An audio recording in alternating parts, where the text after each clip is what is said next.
Hola, soy Natalia Cabrera y les doy la bienvenida a Aquí América, el espacio de France 24 para revisar en profundidad las noticias e historias de nuestro continente. Esto es lo que veremos hoy. Termina la calma en Haití. La oposición y el primer ministro habían logrado un acuerdo para formar un gobierno de unidad nacional y convocar a una asamblea constituyente. Pero ahora Ariel Henry se convirtió en sospechoso del asesinato del presidente Jovenel Moïse en julio. Y el gobernador de California, Gavin Newsom, sobrevivió a un referendo revocatorio y seguirá en el cargo. Los republicanos habían convocado a esa consulta en su contra por su gestión de la pandemia, pero la campaña terminó siendo un pulso entre conservadores y progresistas. ¿Y ustedes saben qué es un quilombo? Si no, sigan viendo Aquí América. Les cuento más adelante. Y vamos de inmediato a Haití para nuestra historia principal. Esta semana, el primer ministro Ariel Henry destituyó al fiscal general después de que éste pidiera que se le imputara como sospechoso del asesinato del presidente Jovenel Moïse. Henry juró en el cargo tras ese magnicidio y ahora es señalado por haber hablado por teléfono 2 veces con un sospechoso clave la noche del asesinato. Él es el primer ministro de Haití, Ariel Henry, exministro del Trabajo, neuropatólogo, ahora sospechoso del asesinato del presidente Jovenel Moïse. El martes, el fiscal general de Haití recomendó investigar a Henry por el asesinato de Moïse.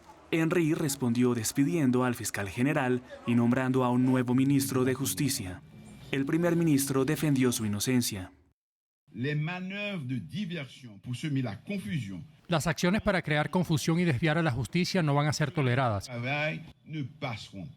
Los verdaderos cabecillas, cerebros, los responsables del asesinato de Jovenel Moïse enfrentarán a la justicia y serán castigados por sus actos.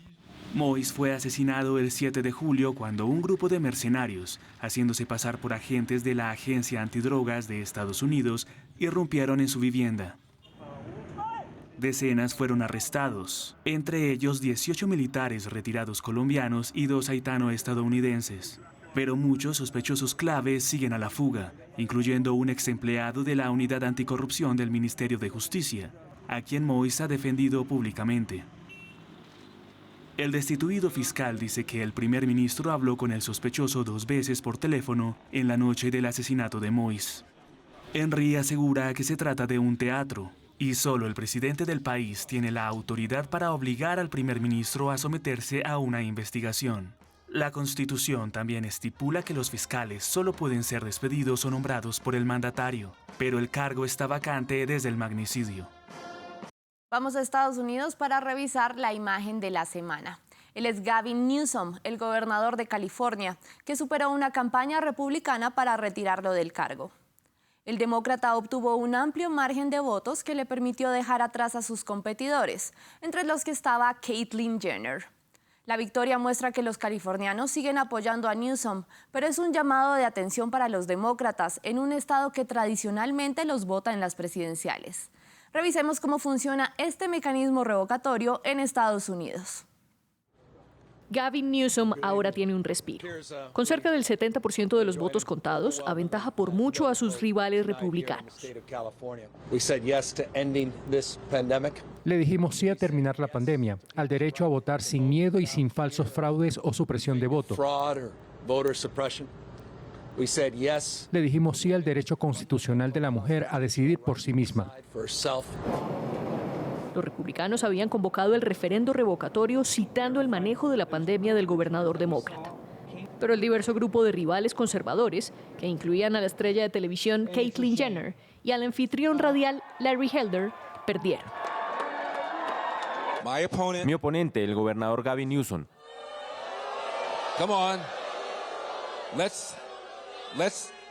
Vamos, aceptemos con decoro la derrota. Y por cierto, puede que hayamos perdido la batalla, pero ganaremos la guerra. El mecanismo de revocatoria del Estado permite convocar elecciones haciendo una petición. Así fue como el actor de Hollywood, el republicano Arnold Schwarzenegger, llegó a ser gobernador en 2003. Históricamente, California ha votado por los candidatos demócratas a la presidencia, pero la revocatoria es un llamado de atención para este partido. El presidente Joe Biden respaldó al gobernador al final de la campaña. El referendo revocatorio llegó cuando ambos partidos se encaminan a las elecciones de medio término de 2022, que determinarán quién controla el Congreso. Y seguimos hablando de elecciones. Argentina celebró las primarias que definen quiénes van a las legislativas de noviembre. Pero esta vez terminaron siendo casi un referendo de la gestión del presidente Alberto Fernández y su vicepresidenta Cristina Fernández de Kirchner, pues sus candidatos perdieron la mayoría de los distritos del país.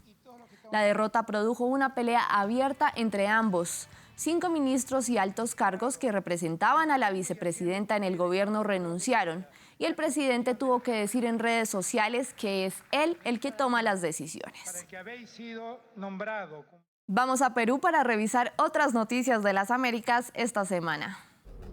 La polémica por el destino de los restos fúnebres del fundador del grupo terrorista Sendero Luminoso terminó con la decisión del Congreso de que sea incinerado y que sea el Ministerio de Justicia el que disponga dónde dispersar sus restos. Abimael Guzmán falleció en prisión mientras cumplía varias condenas, entre ellas una por violaciones a los derechos humanos. Y su esposa, también en prisión, había pedido que se le entregara a ella su cuerpo, lo que las autoridades negaron para evitar que donde se sepulte se convierta en un lugar de culto. Y las celebraciones del Bicentenario en El Salvador estuvieron marcadas por protestas en contra del presidente Nayib Bukele. Los ciudadanos salieron a las calles en rechazo a la denominación del Bitcoin como moneda oficial en la nación centroamericana, que en su primera semana ya superó los 500,000 usuarios en el monedero Chivo. Y México también conmemoró su independencia. El presidente Andrés Manuel López Obrador dio el tradicional grito en el Zócalo, pero sin público por segundo año consecutivo debido a la pandemia del COVID-19. En el desfile militar estuvo el presidente de Cuba, Miguel Díaz-Canel, como invitado de honor. El mexicano pidió a Estados Unidos que levante el embargo económico a la isla. ¿Y ustedes saben qué es un quilombo? A lo mejor están familiarizados con el uso de la palabra en Argentina, una situación caótica, pero no. Se trata de comunidades fundadas por africanos esclavizados en Brasil, que lograron escapar durante los tiempos coloniales. Sus descendientes siguen preservando su cultura y sus tradiciones incluso hoy. En los últimos años, el quilombo Calunga, el más grande del país, ha sido abandonado por el gobierno. Pero gracias a la resiliencia de esta comunidad, que a pesar de ser víctima de racismo empezó a trabajar para atraer el turismo, las cosas están mejorando. Nuestro equipo en Brasil viajó hasta el quilombo Calunga y nos preparó el siguiente reportaje. En el corazón de la sabana brasileña, entre las montañas que alguna vez protegieron a los esclavistas, está este remoto quilombo, el de las comunidades Calunga. Adriano, que creció en esta tierra árida y polvorienta, quiere compartir los tesoros escondidos de su gente. Bienvenidos, soy su guía. Estoy aquí para mostrarles la belleza y la historia del quilombo, que ha existido hace más de 370 años. En 2008, los habitantes de este quilombo, que durante años fueron víctimas de racismo y discriminación, empezaron a improvisar como guías. Desde entonces, más de 100,000 turistas han llegado a la zona, lo que ha creado nuevos empleos, como el de Adriano, quien solía trabajar en granjas vecinas por mucho menos dinero. Solía trabajar en los campos de otras personas para reunir dinero para ayudar a mi familia. Ahora trabajo en el campo de mi familia, cerca a la naturaleza, a las cascadas. Después de trabajar, tienes tiempo para hacer otras cosas, mientras conservas tu cultura. Santa Bárbara es una de las cascadas más famosas en la región. Después del cierre obligado por la pandemia, reabrió recientemente a los turistas. Este lugar solía atraer alrededor de 7,000 personas al año, pero ahora solo unas pocas decenas de visitantes privilegiados pueden disfrutar de sus aguas cristalinas. Un baño revitalizante. El agua está helada, pero el lugar es hermoso. Al principio vinimos para descubrir esta cascada, pero gracias a nuestro guía y a nuestro contacto con la comunidad, aprendimos mucho, especialmente de la historia de Brasil y los calungas. Aquí cada turista paga alrededor de $50, que van directamente a las comunidades. Este dinero, aunque poco, ayuda a los Calunga a hacer mejoras. Natalia, Quien empezó este pequeñño proyecto ha logrado construir salones de clases, una clínica y otros proyectos de infraestructura que deberían ser financiados por el gobierno. Este es un tanque de agua. Es gracias al dinero de los turistas que vienen aquí a disfrutar de las cascadas que podemos pagarlo. El agua es extremadamente importante para nosotros porque nos permite vivir más cerca como comunidad. Esta reserva trae agua a alrededor de 700 personas. El preciado territorio de los Kalunga está siendo destruido por los cultivos de soya. El año pasado, más de 1.000 hectáreas de terrenos de la comunidad fueron ilegalmente invadidos y destruidos por el sector agrícola. Y me despido en Nueva York.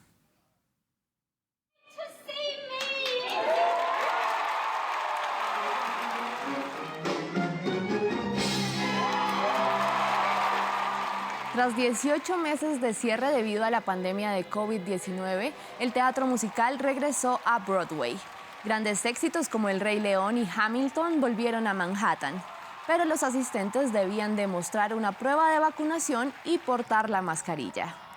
Gracias por acompañarme en esta emisión de Aquí América. Soy Natalia Cabrera. Pueden seguirme en redes sociales en la dirección que ven en sus pantallas. En la producción estuvo Giovanni Agudelo. Sigan viendo más en France 24 y france24.com.